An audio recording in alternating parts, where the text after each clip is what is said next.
तपाईले कहिले यस्तो सोच्नु भएको छ किन कोही मानिसहरू जहाँ जान्छन् उनीहरूले सबैको ध्यान आफूतिर आकर्षित गर्छन् अथवा आफूतिर तान्छन्? कि त्यो ध्यान आकर्षण गर्ने व्यक्तिले राम्रो लुगा लगाएको हुन्छ, त्यो व्यक्तिसँग बोल्न खोज्छौँ, कुरा गर्न खोज्छौँ र ऊ कहाँ जान्छ हेर्न खोज्छौँ?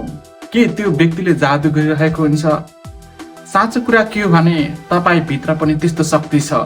आउनुहोस् आज त्यस्तो 5वटा शक्तिको विषयमा कुरा गर्नेछौँ जुन तपाईले पनि हर कोहीलाई आकर्षित गर्न सक्नुहुनेछ।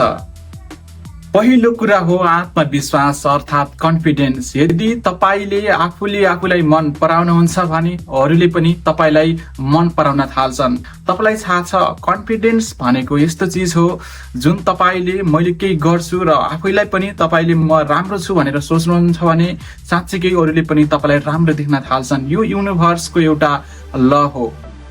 याद राख्नुहोस्, आत्मविश्वास भनेको आवाज ठुलो बनाउनु होइन, आफ्नो कमजोरी स्वीकार गर्न सक्नु नै साँचो आत्मबल हो।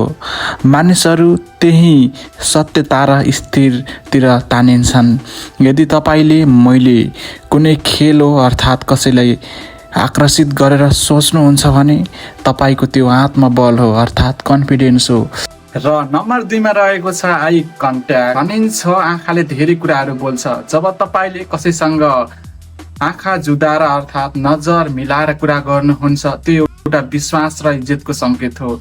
यदि तपाईले आँखामा आँखा जुदाएर कसैसँग कुरा गर्नुहुन्छ भने त्यो एउटा तपाईलाई आकर्षित गर्ने एउटा शक्ति हो। तपाईको आँखा धेरै कुरा बोल्छ। राम्रो आई कन्ट्याक्ट भनेको डर बिना हेर्न सक्ने आँट हो। एकदम हेरेर डराउनु हुँदैन तर अत्याधिक घुरेर पनि हुँदैन।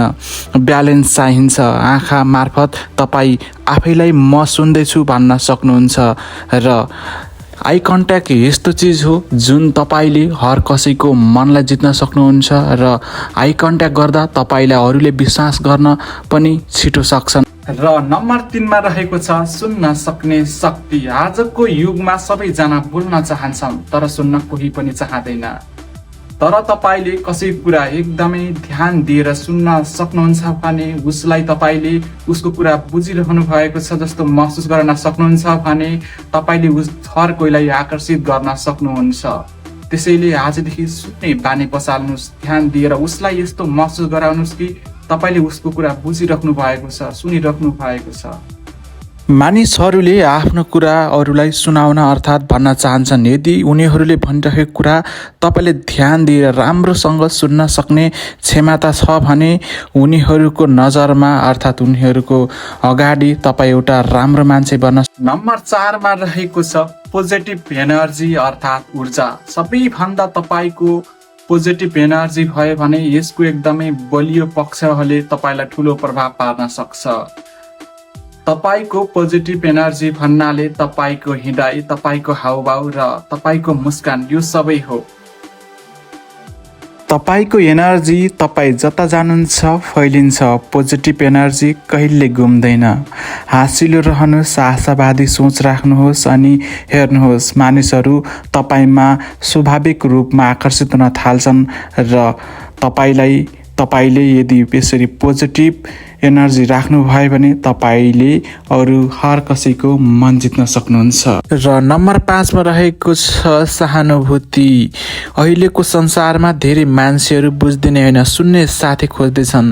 तपाईँ यो बन्न सक्नुभयो भने तपाईँ कहिले पनि एक्लो रहनुहुन्न र हर कोहीलाई यसरी आकर्षण गर्न सक्नुहुन्छ। तपाईले अरूलाई आकर्षित गर्नको लागि तपाईसँग सुन्दर रूप, धन, पपुलारिटी अर्थात् प्रसिद्ध चाहिँदैन।